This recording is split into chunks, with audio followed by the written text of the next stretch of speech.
Hello, everyone. I'm Ora Nadrich, mindfulness author and columnist at DailyClout. Today, my guest is Dr. Andrew G. Huff. He is a combat veteran, technologist, and infectious disease epidemiologist with decades of experience in scientific research, national security, and entrepreneurship. He was a senior scientist and vice president with EcoHealth Alliance and was a senior member of the technical staff at Sandia National Laboratories. He has held positions in government, non-governmental organizations, industry, and academia. When he is not fighting for truth and justice, he can be found skiing, fishing, and hunting with his family in Michigan. Hi. Hello, Andrew. I'm honored Hello. to have you here with us today. Well, thank you so much for having me. This is a pleasure. Yeah, I'm really looking forward to this conversation talking about your book. So let's jump in here, okay? I want to start with what you call the real COVID timeline and uncovering what you also call the biggest lie in history. As you know, when COVID hit the globe like a tsunami, we were told that the origins of it were from a bat. And since people were in such a heightened state of fear at that time, I don't think they were questioning if the wet market bat theory was true. But slowly we started to hear about this thing called gain of function and Fauci's involvement with that. But even then, it seemed unclear, and the government and health organizations were not yet standing behind it. So I want to talk to you and ask you to guide us on this COVID timeline.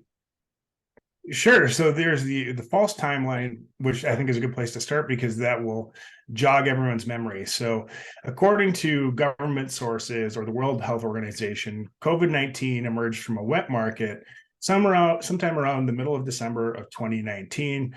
It began to spread around the planet. And then by late January, early February, everyone was concerned about the pandemic that was coming. Well, that was completely false. And because of where I worked over the course of my career in various positions, I knew that the Wuhan Institute of Virology was one, the bioweapons laboratory for the Chinese government, the Chinese Communist Party. I was a scientist at a national laboratory. I used to hold a top secret security clearance and actually worked in biosecurity, bioterrorism. And the Wuhan Institute of Virology was an organization that we had discussed in conversation because we're always sort of looking where the other countries might be making their bad things.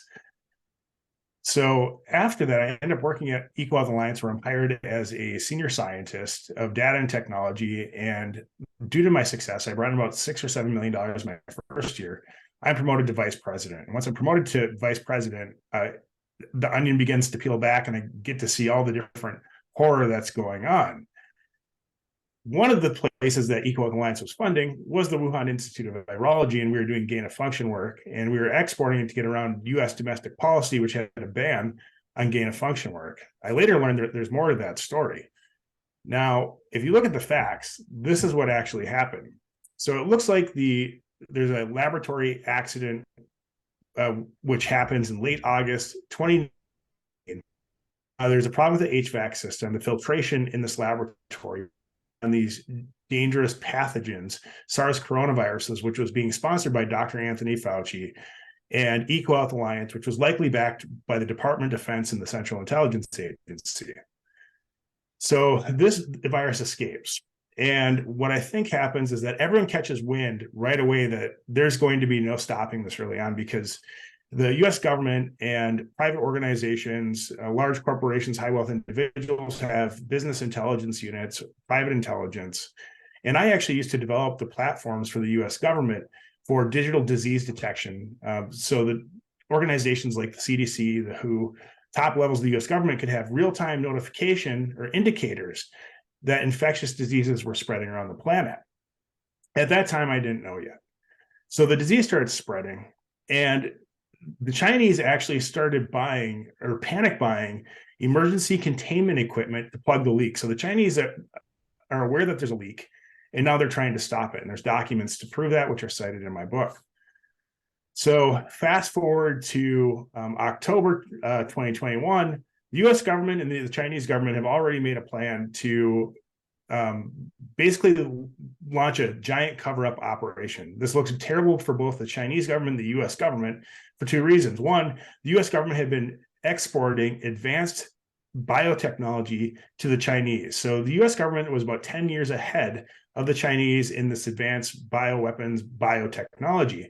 The technology transfer primarily came from a gentleman by the name of Dr. Ralph Barrick at the University of North Carolina and Dr. Ian Lipkin at Columbia University. They were subcontractors or partners of ours when I worked at EcoHealth Alliance. So we were actually transferring the technology to these individuals. Now, if you look at the Wuhan Institute of Virology, they were working with a number of US government scientists and sending their students to a variety of institutions to be trained in this skill set of gain-of-function research.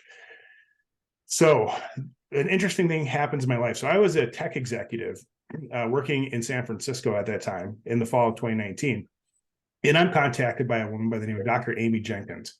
Dr. Amy Jenkins worked for the Defense Advanced Research Projects Agency, had a top secret clearance, and I was actually introduced to her as a PhD student where I was working in national security. So she was working for a variety or with a variety of three-letter agencies, and she gives me the opportunity of a lifetime. She offers me the position of being the program officer and manager for the biologics division of DARPA. So previously in my career, before I decided to leave the national government space, this would have been my dream job. So basically, the Department of Defense writes you a blank check for you to set the strategic goals and objectives and oversee the most advanced biotechnology research in the world. And I turned it down. The pay wasn't high enough. I didn't want to have a top secret security clearance again. I didn't want to work for the government again. I didn't want to live in the Beltway. There's numerous reasons why I didn't. I was making a lot more money as a tech executive in the Bay Area. And I was loving California. You know, I didn't want to move. And she really put the hard press on me to take this job. You know, just sleep on it. Let's talk tomorrow. You know, sleep on it one more night. Let's talk again. And I turned it down. I didn't think anything of it. Well, simultaneously around that same time, we have Event 201 that takes place. So everyone thinks that this is the pandemic.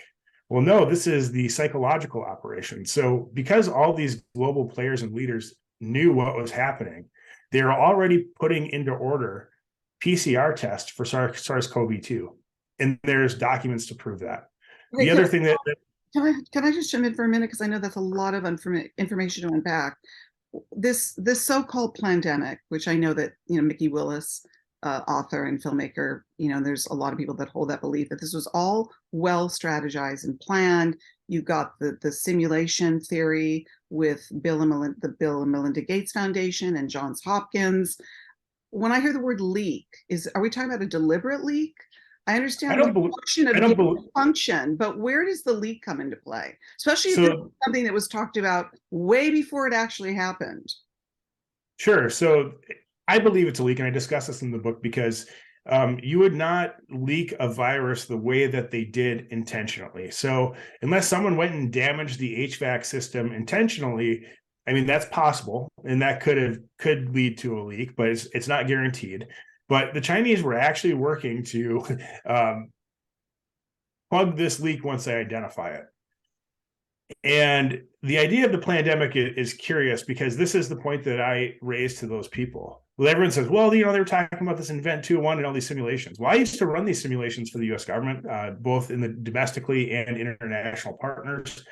And these simulations are happening all the time because when you have scientists that work on doom and gloom, as I like to call it, if doom and gloom isn't happening, we're training for doom and gloom to happen. So these tabletop exercises happen. There's probably 3 or 4 or a dozen happening in the U.S. government per month. At the international scale, with like regional, like North America, they probably happen every 6 months. So these types of things are happening. Now, the point that I need to reiterate here, though, is that these wealthy politicians, the business owners, the global elite, they're all friends with each other. Right. And they share information with each other. So they catch wind of the leak, just like the US government did in the fall of 2019. Then that's when they go to put Event 201 into play because they're trying to condition everyone and how they want to respond. That's evidenced by, because that's when all the orders go in for personal protective equipment by the Chinese, PCR tests go into order, and that's all verified by national trade data. And the one question I always like to raise back to people is like, well, this looks like intentional. There was motive. I agree. Actually, I was in camp. This was intentional. But I changed my opinion when I wrote the book. So I had to think real critically of what evidence I could produce to show that is intentional. And intentional could be both either a lone wolf, an individual acting, or a group of individuals acting, or a state-sponsored actor. Now, here's the problem. There's no evidence of that. And furthermore, the way that you initiate biological attacks are not like the way that this played out. There's actually, and I don't want to get into details, but I can tell you from the bioweapons bioattack playbook, this is not how you do it.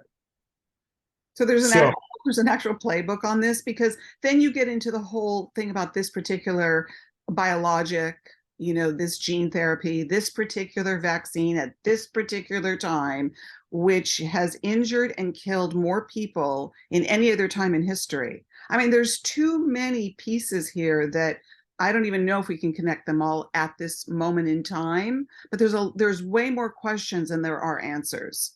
I think I can probably connect most of them for you, and it's because I'm so deep into this. So, well, to answer your first question, yes, there is a playbook, and I wrote a big chunk of those types of playbooks when I worked at the secret laboratory job in the desert. So, yes, there are these playbooks, and the military war games all the time. It's their job. So, I can tell you from a bioterrorist perspective or from a biological warfare perspective, this is not how you would initiate an attack. And if you did, and you got caught, it would be instantaneous nuclear war, and that hasn't happened. So that tells you something, okay? There hasn't been large-scale conflict. It hasn't broken out. The cover-up operation goes into play because it's very simple. The U.S. government and the Chinese government have their fingerprints all over this, and I can get to that in a second. And I mean genetic fingerprints. So would you consider yourself a whistleblower around this because you worked with EcoHealth Alliance and then you basically blew the whistle on their connection to the government and the CIA? A number of things. So one, the gain of function work that had happened at EcoHealth Alliance, the financial fraud, which has now made it finally into the mainstream news on ABC. So basically the Wuhan Institute of Virology had been double paid by EcoHealth Alliance. And I caught that by accident while I worked at EcoHealth Alliance. And I actually reported it to the CFO and Dr. Peter Daszak while I worked there. And the CFO actually had a heart attack and died after I told him. So very strange things. But back to the timeline. So the disease is already spreading around the planet. This is verified by epidemiology of serology tests, especially in Europe, that people had already contracted the disease in September or August of 2019. There's a number of other studies that have occurred around the planet that validate and verify that. So we know that the disease is spreading. And if you actually, in epidemiology, we have something called the basic reproductive rate. And that means how fast does a disease multiply and spread in a population? Well, hindsight's 2020, but we know that numbers rate around two or slightly above, like 2.1. So if you backwards calculate the number of cases from January or February 2020, it actually gives you a time frame of August or September of 2019. So it's another way of validating fact checking that the release or exposure date of the index case is accurate. And I've done that. So it correlates. And that's another further way to validate what I'm saying. So now then between Event 201 and Christmas, the World Military Games in Wuhan occur. All the athletes report that in Wuhan, the city's locked down. They're taking everyone's temperature. Everyone's in high-vax suits. And a number of athletes from all over the globe report getting sick with a pneumonia-like illness. Right there, that tells you the Department of Defense likely knew, because they have the best health surveillance and biosurveillance in the world. So if you get sick in the military and you have some weird disease, they're taking blood samples from you. They're going to use you as a pincushion. They're going to find out what it is. And I used to work on those systems. So here's the sort of next strange thing that happens. So PPEs continue to be scaled. The mRNA vaccine goes into production. And there's a document or documents. We might add, like Operation Warp Speed quickly. Well, before that, before even Operation Warp Speed had been approved, the Department of Defense uses something called Other Transaction Authority to put the mRNA jabs and the traditional egg-based vaccines into production. There's a material transfer agreement from Dr. Ralph Barrick's laboratory with NIH and Dr. Anthony Fauci to Moderna. So the vaccine actually goes into production in December 2019. So fast forward, I learned of the outbreak because of what I do for a living. And I'm always have my nose to the air looking for new infectious disease outbreaks. I have all the tools to do it and skills to find it as an analyst. And I catch wind of an emerging infectious disease in mid-December in Wuhan in 2019. And I automatically suspect it's a lab leak based on my personal work history and relationship at EcoHealth Alliance. So I began sounding the alarm, talking to other epidemiologists, what's going on. And nobody's reacting in the government, which is very strange. Usually the CDC gets all over this. Fast forward 2 weeks, the international public health community and infectious disease doctors and scientists are all aware of what's happening. This is the last week of December of 2019. The U.S. government hasn't even acknowledged there's a problem yet. Yet we're all very, very worried about what's happening. I believe in so much that this is going to be the next big one. I sell my house in California, and I moved from California out to the middle of nowhere in Michigan. So I put my money where my mouth is and I moved. Live off the grid now with a couple hundred acres, and sometimes I miss city life. So then a number of series of events happen. Do we still have a good connection? I had a little unstable thing pop up on my screen. Yeah, I hear you. You're going in and out a little bit. I don't know if it's your connection or mine, but I can still hear you. I don't know if I'm going in and out, but No, you're good. I'll close a couple browsers just to help, just in case. Yeah, I think that's a good idea because you're giving us way too important information for you to get garbled at any moment. So you're there out off the grid. Congratulations. Yes. Good for you. I think that's where we're probably all going to be heading sooner than later, hopefully. But so you're there, and then what happens next? So then that first year, I'm really confused because we have Dr. Anthony Fauci lying about masks, giving people improper guidance. So I'm looking at all the improper guidance coming out of the U.S. government, and I feel like personally, like I'm living in the twilight zone because I used to be an advisor to these high-level government agencies, the White House, and I can't figure it out. I'm like, why do they keep changing? Like, what is going on here? It didn't really make sense. And then I'm watching this. I'm like, this all has to be a cover-up for a lab leak because that's the only reason why they would act this way. And then a few other scientists around the planet plugged a few critical gaps in the story with the genetic sequence or the epigenetics of the disease. So basically, a paper comes out from a scientist named Ahmed Khan, where he does the analysis of the spike protein, and we find HIV inserts in the spike protein, which were patented by Moderna in 2016. And there's actually 3 or 4 different patents which Moderna holds, which hold different parts of the spike protein and have been patented between 2015 and 2016. It's a smoking gun. So with that, it's all the proof you need to definitively declare that this is the result of gain-of-function work and not naturally emerging. So from that point, I understand where and how it happened. So now you've introduced a vaccine that has been called all sorts of things and even not a vaccine. You say that the COVID-19 vaccine is not a vaccine at all, but rather it is gene therapy, and simply stating scientific facts like the COVID vaccine is ineffective or stating that the vaccine had side effects was reasons enough that you were banned from social media, you along with so many others of the misinformation, disinformation group of people, our friend Robert F. Kennedy Jr. being one of them. And we know how many people were censored or canceled. And you've got this rollout out of a vaccine or not a vaccine or a biologic. I don't even know what to call it at this point.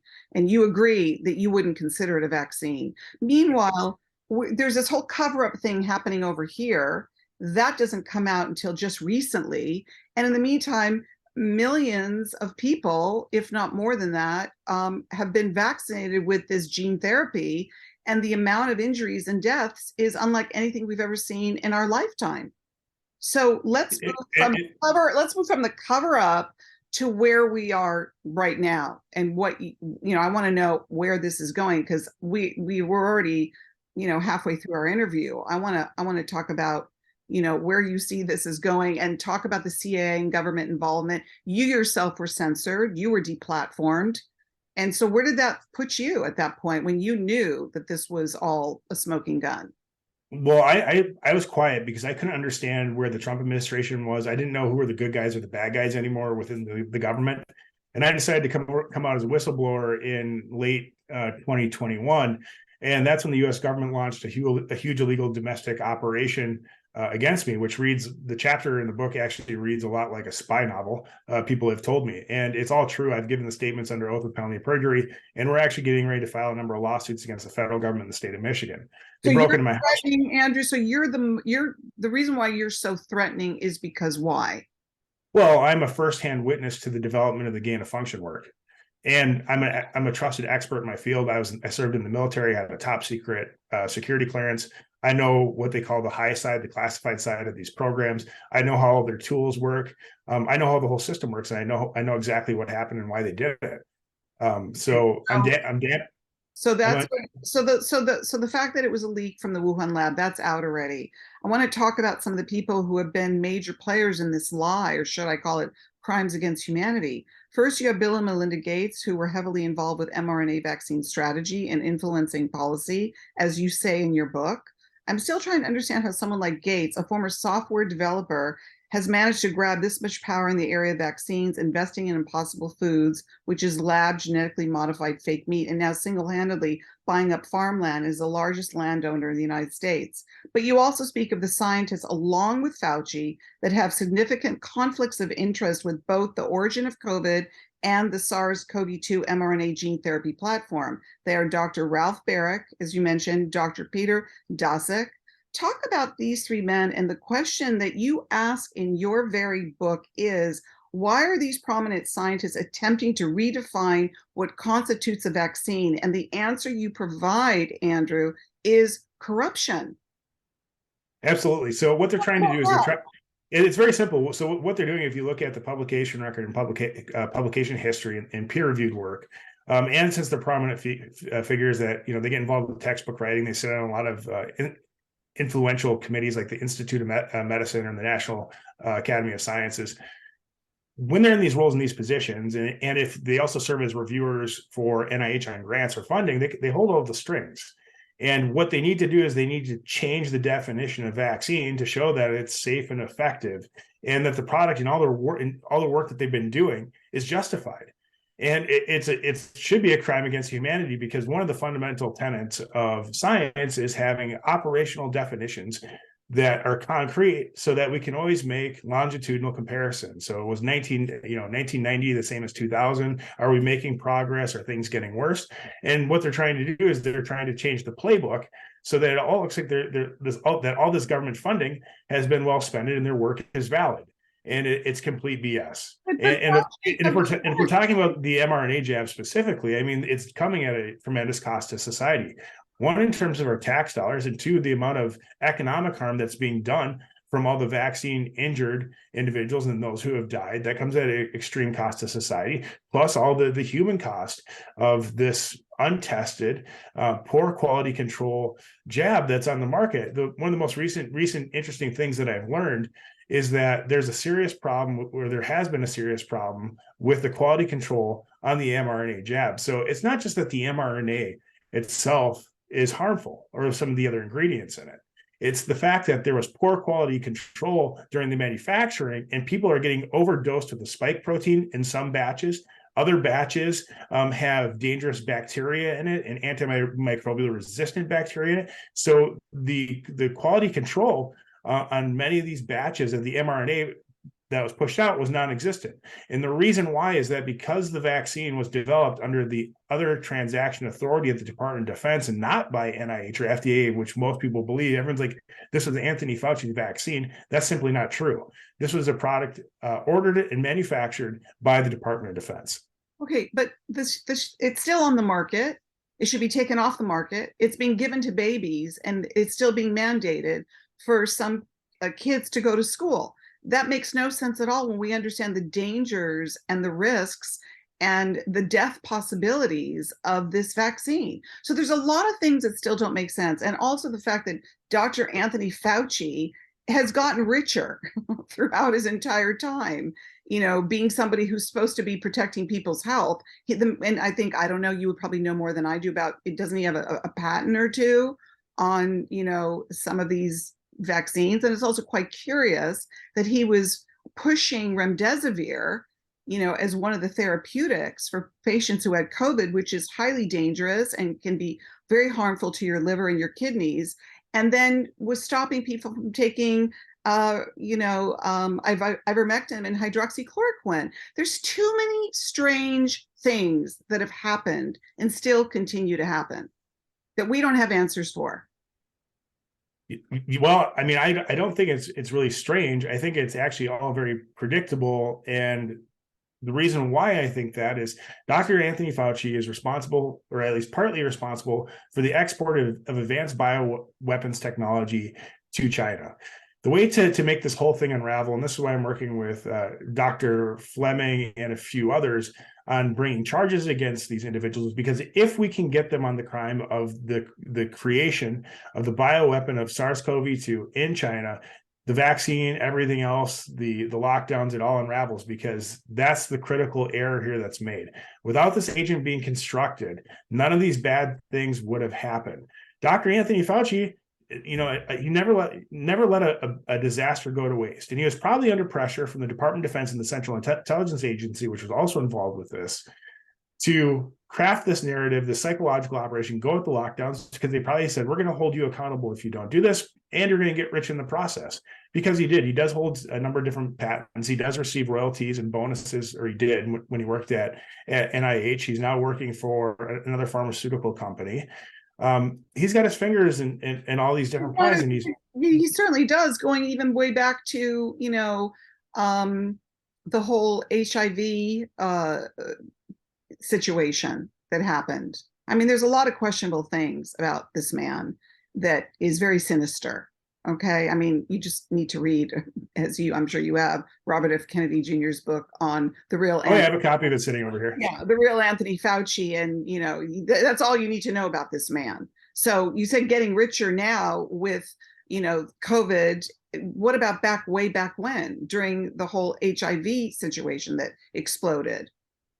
It wouldn't surprise me. I mean, and I think what happened as he held that position of power is that he was able to craft and basically engage in more corruption and more grift the longer that he sat in that position by accumulating more power. The other two people that you brought up, Dr. Peter Daszak, Dr. Ralph Baric, and Dr. Ian Lipkin. Who do you say, by the way, that Dr. Peter Daszak has called you a liar and said that you lie about everything, and you, in fact, want to prove him wrong, that you are telling the truth about everything?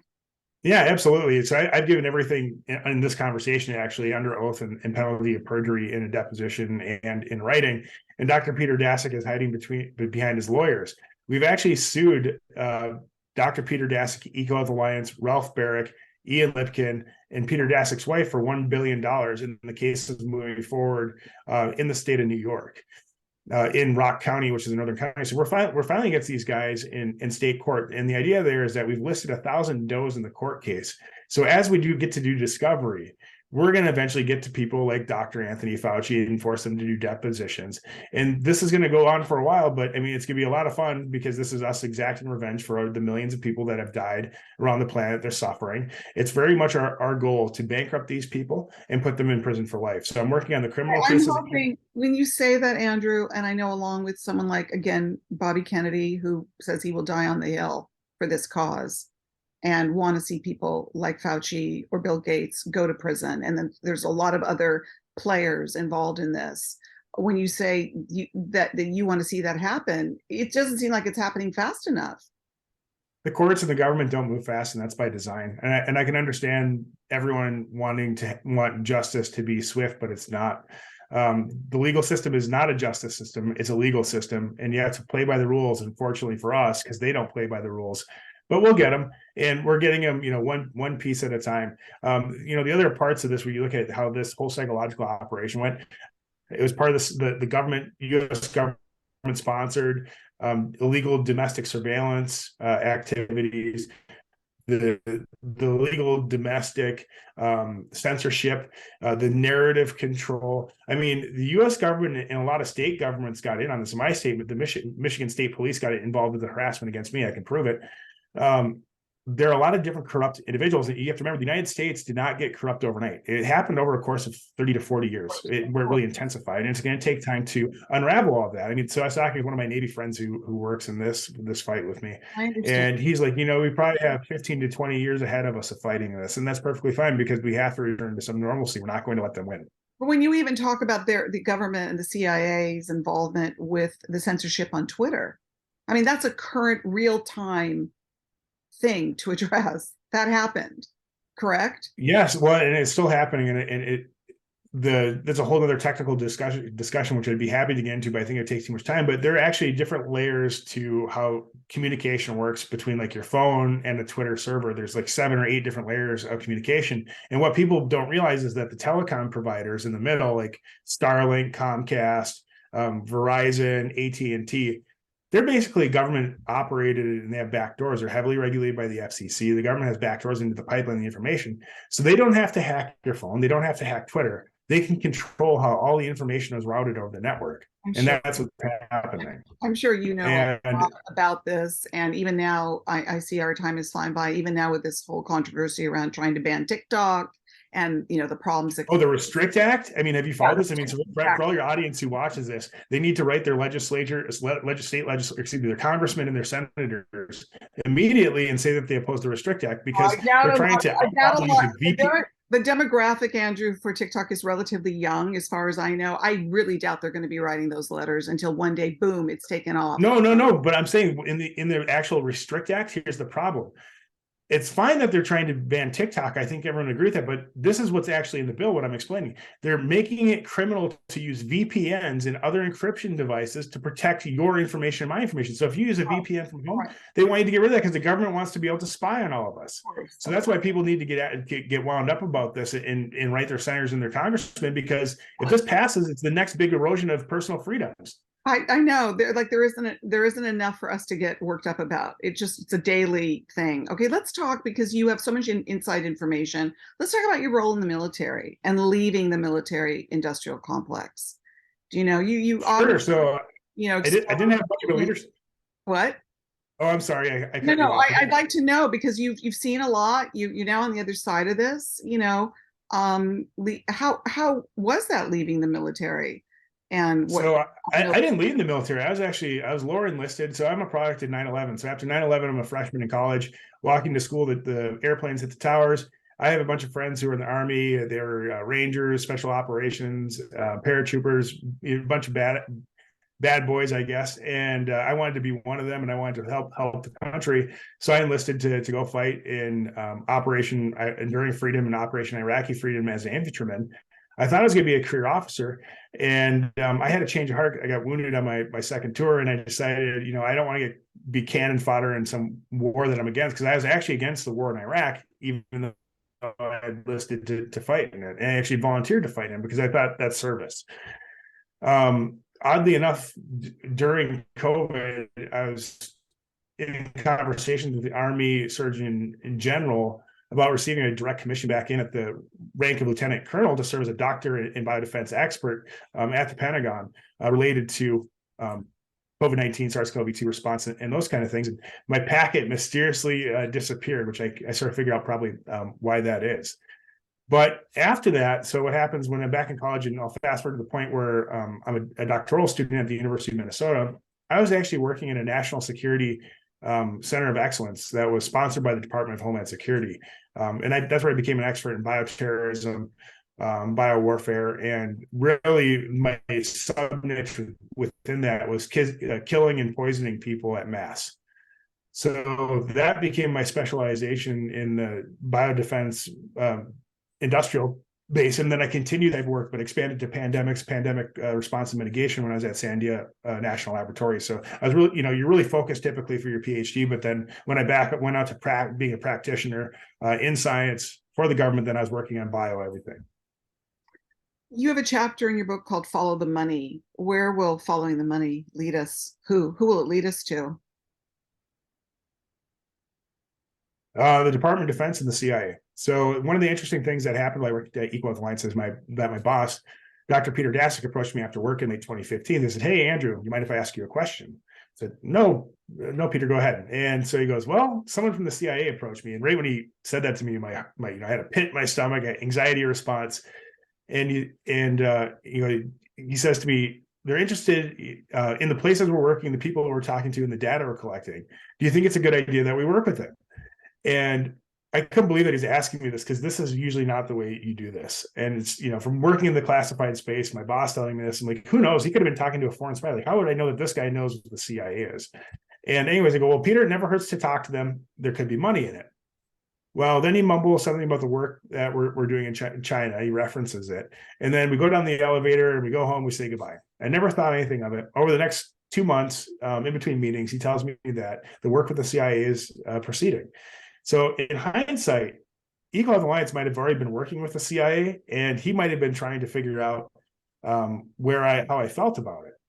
And I think there's a lot of circumstantial evidence which suggests that EcoHealth Alliance as an organization could be a CIA puppet organization. This might be the reason why the U.S. government has not went after EcoHealth Alliance. You think about this nonprofit NGO with this mission that we're going around doing all these green things around the world. Well, they weren't doing any of the green things. And what we were doing is we were harvesting the most dangerous pathogens of the planet to do this dangerous gain of function work. That's what we were really doing. So at our wealthy, these wealthy, high wealth donor meetings that we had, in events, we're telling everyone we're doing the one thing, but actually we weren't really doing that. We weren't conserving nature. We weren't protecting the environment. No, we're doing bioweapons research. Oh, yeah. And once I figured this all out, that's when I left the organization. I couldn't believe it. Everything was a fraud. I mean, they were telling everyone that we're doing all this conservation activity. And one of my first executive finance meetings, I asked a question. I go, how much money are we spending on conservation?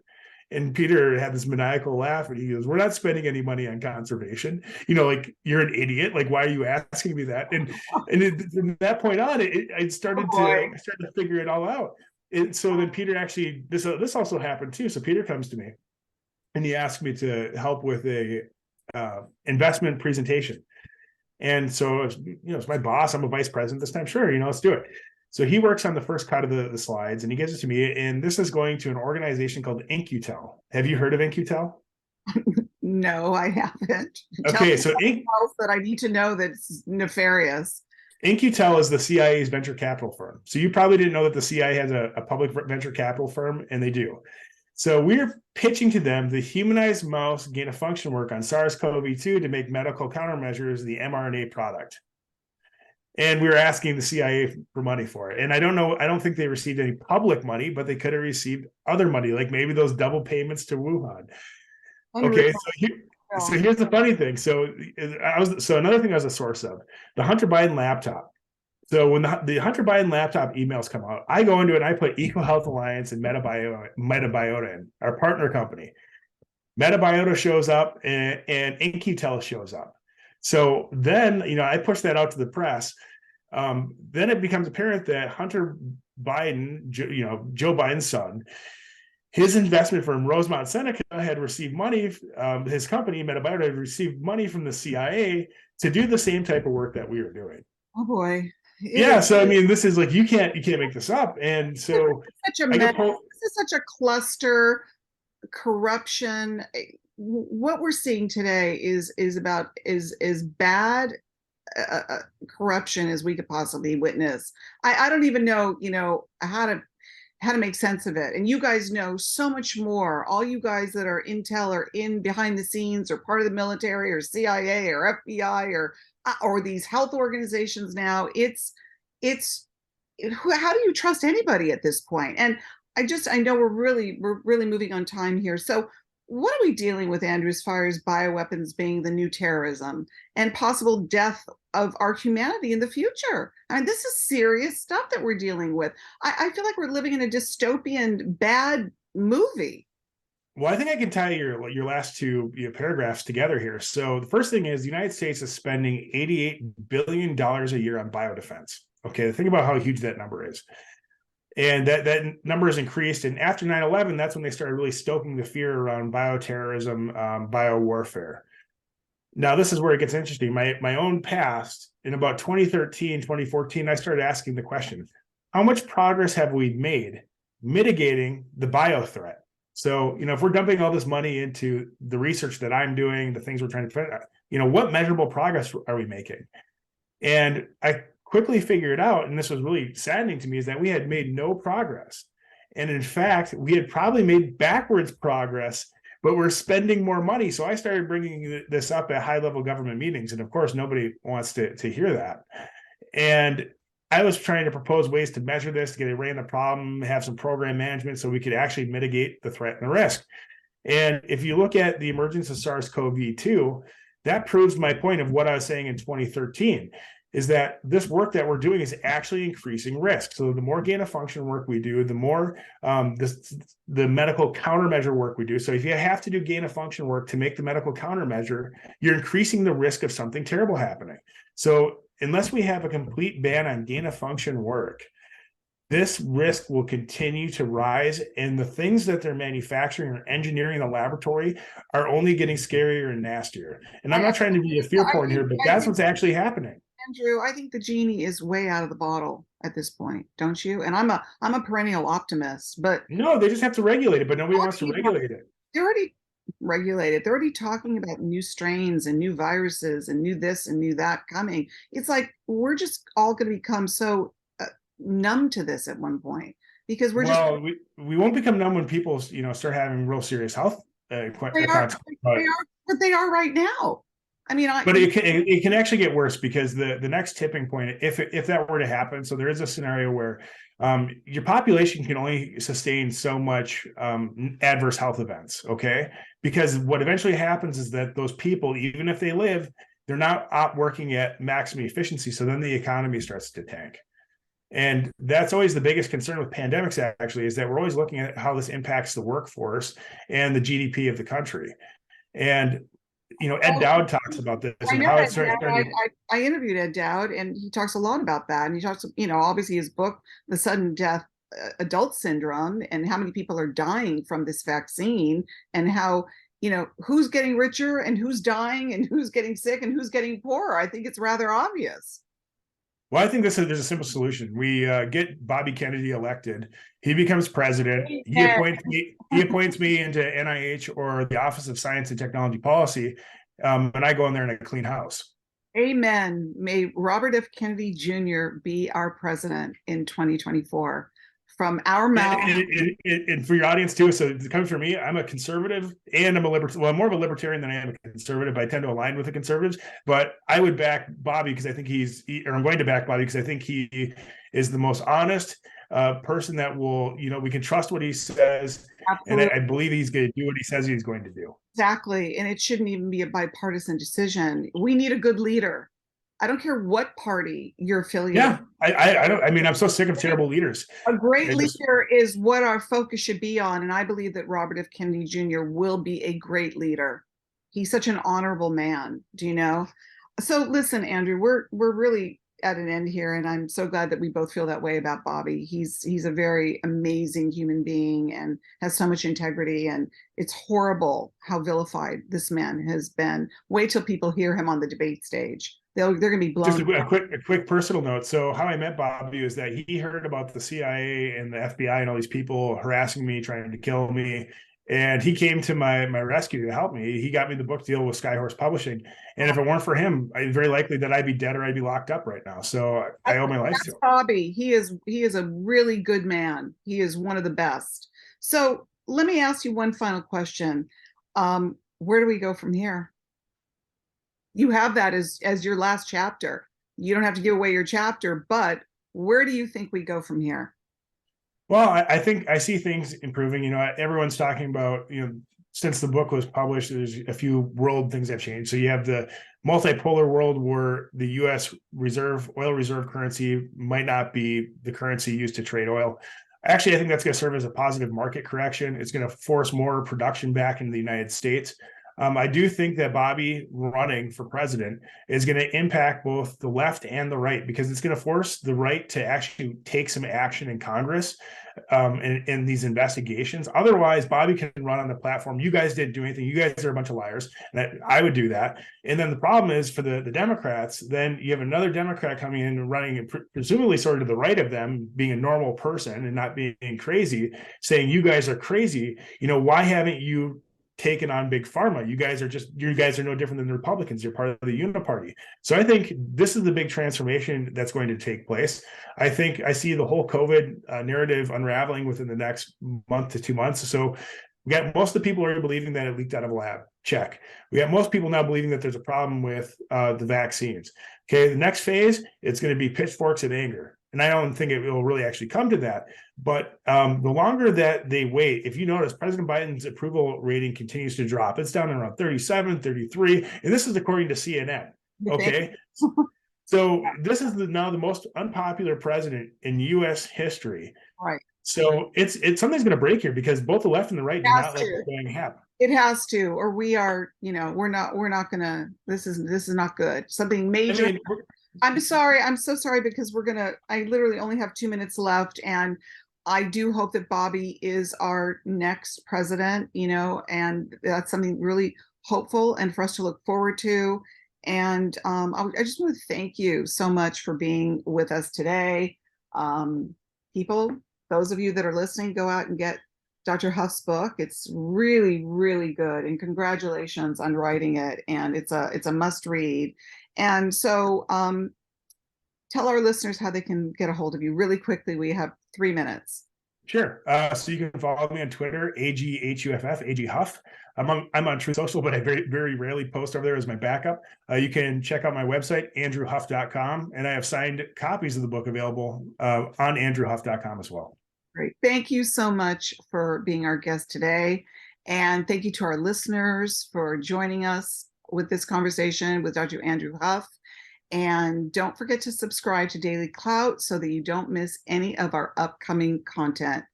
I will see you again soon.